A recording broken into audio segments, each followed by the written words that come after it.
Joining us now on the John Fredericks Radio Network is Rob Wittman.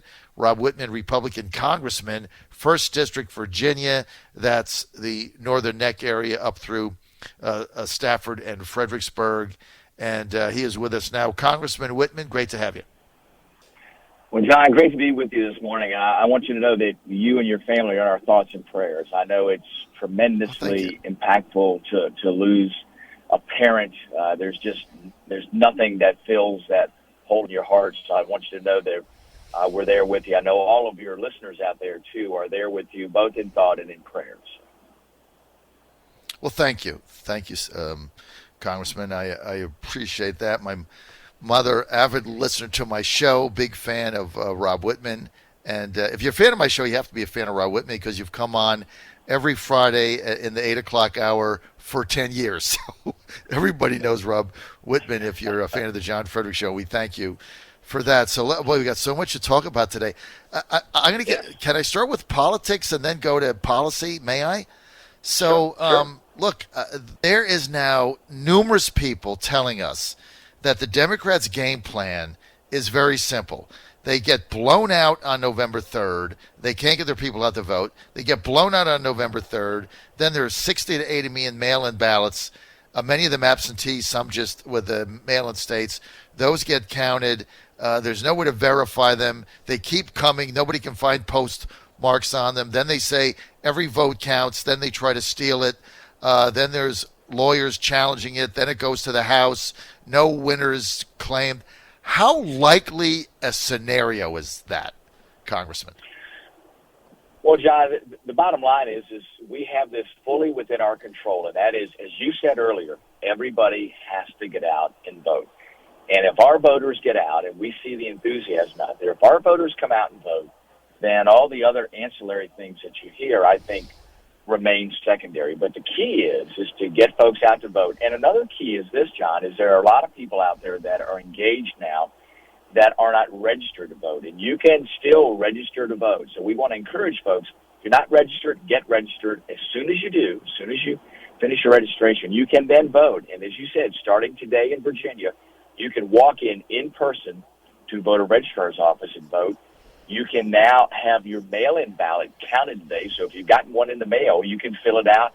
If you have an issue with the U.S. Postal Service, walk it right into the registrar's office. Or if not, drop it in the mailbox, call the registrar's office 1 week later and assure that they have received it. But we need to work on those things that are totally within our control, and that is making sure that people come out and vote, and making sure, too, that through the state election authorities that they stand by what the law is. And I know that there are lots of folks on legal teams there that are looking at that. But the one thing that we can control, and that goes all the way to the local level, is making sure people register to vote, making sure they get out to vote. Well, that's what we have to do because this election is about mobilization, not persuasion. So you got to get out. You got to bring people out to vote. John Fredericks Radio Network, we're with Republican Congressman Rob Wittman.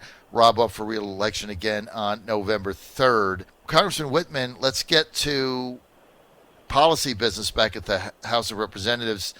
So Nancy Pelosi now looks like they're doing your favorite thing, and I say that tongue-in-cheek. You've been railing against these continuing resolutions forever. We never have a budget. We never have a debate. Then we're into a shutdown. Then we do a CR. We kick the can down the road. Here we are. We're doing it again. Exactly, John. It just doesn't make sense. You know, you need to get appropriations bills done. They need to be done on time. Got to get budgets done on time. Everybody else live by that standard except Congress. We live in this alternate reality where Congress believes it can just, as you said, kick the can down the road, make short-term decisions on spending. We are never going to get our financial house in order. We are never going to prioritize the things that need to get done in this nation if you keep having these continuing resolutions. And what makes it even more frustrating this year, John, is that this continuing resolution probably goes into the lame duck session of Congress. And think about it. What do lame duck sessions of Congress get accomplished? Very little. Nothing. So I can guarantee you, if it goes into the lame duck session of Congress, the lame duck session of Congress is probably going to kick the can down the road again to the 117th Congress. So again, further delay in making the difficult decisions for this nation. It's just tremendously frustrating. And as you know, I've been fighting this now going on 8 years, saying, first of all, get a budget done on time. If not, members of Congress shouldn't get a paycheck. Second of all, if you don't get all the appropriations bills done and on the president's desk by the end of July, you don't get to go home for this ridiculous August recess. And by the way, if you let the government shut down, it ought to be members of Congress that are not paid, not the folks in the government that are considered essential that go to work and don't get a paycheck. So we've got to restore unbelievable sanity to how we manage our government. This has been going on. You've been coming on my show for 10 years saying the same thing. Let's get a budget done over the summer. Let's keep everybody in. Don't get paid till you get one. Your number one job is to get a budget. They never get one. They never even debate it. Then we have these CRs. Then everybody's hair's on fire. Then they're going to shut the government down. Then Mark Warner comes out and says federal workers are going to be starving. I mean, it's so predictable and so stupid, but you can't get it done. I mean, they just refuse to do it over and over and over. It's so annoying, but it's got the same thing. Now we got the Centers for Disease Control and Prevention told Congress yesterday they need $6 billion with a B for a vaccine distribution. What form will that take, Congressman? Well, great question, John, because it doesn't look like there are going to be any what are called additions or anomalies to the CR. So it probably is not going to be funded that way. It will probably have to be funded through the appropriations process. And remember, if you don't get appropriations bills done, then this doesn't happen. So I don't know the exact mechanism about how that's going to take place. Obviously, you want to have those resources in place. It's incredibly important to get the vaccine out there. And I want to remind folks that the vaccine is going through all the normal approval channels as any other vaccine would, with the exception this time is that there is a tremendous amount of resources being brought to bear to make sure that the vaccine is safe and effective. It's an amazing process what's going on with this Operation Warp Speed. And by the way, many of the mechanisms have been put in place from previous needs to quickly develop a vaccine. So it's not like this has just been done overnight. The key is to get this vaccine approved, making sure it's safe and effective, and both the FDA commissioner and Dr. Fauci have all said this is going to be directed by science. We're not going to let a vaccine out until it's safe and effective, and then we want to make sure that we can administer it. Think about the magnitude of this, John. 330 million people in the United States. Now, obviously, you're not going to vaccinate all of them at one time, but you're going to immediately bring out 100 million doses, and then the question is that's a logistical challenge there. So the question is how do you get folks immunized, that many folks immunized? So that I think is going to be the key too with this. It is going to take resources, and it's going to take these state health departments to be part of that. So yesterday we're with Rob Wittman, Congressman, 1st District, Virginia, Republican, up for re-election November 3rd. So yesterday your Speaker Pelosi says it's not likely that the Democrats are going to support anything under a $2.2 trillion additional aid package for COVID-19. The administration proposing something about $1.2 trillion, so they're $1 trillion apart. That's a lot of money to negotiate. And what is in their bill of $2.2 trillion, Congressman, that they're so adamant about that is not in the administration's plan? Like what? Because the administration said unemployment benefits continue as I think an additional $300 a week. They're going to make direct payments to $1,200. People earning under whatever it is, $75,000, plus the money for their children. They're going to get direct payments for that. Plus, the administration said there's going to be an additional round of PPP. That's all in their $1.2 trillion. So if there's a $1 trillion delta between Pelosi and Trump administration, what is their other $1 trillion? Well, John, it's very inexact as to what that $1 trillion would be. I can tell you on the version of their funding bill that passed the House, the HEROES Act, which was full of things not related to COVID-19. There's a lot of additional spending there, kind of a liberal wish that had nothing to do with COVID-19, federalizing the election system, providing continued payments to illegals. I mean, all those things just way outside the scope of this. The one thing I do know is that there's a group of 25 Democrats that are encouraging Speaker Pelosi to move forward with a bill that actually does things to continue the PPP program, to help businesses, to continue help for those families that are in need, but make sure we're not creating an imbalance on making sure we get people back to work, and that is making sure that the unemployment benefits are there to really help people, not as an impediment for them to go back to work. And that's somewhere in the area of about $1.5 trillion.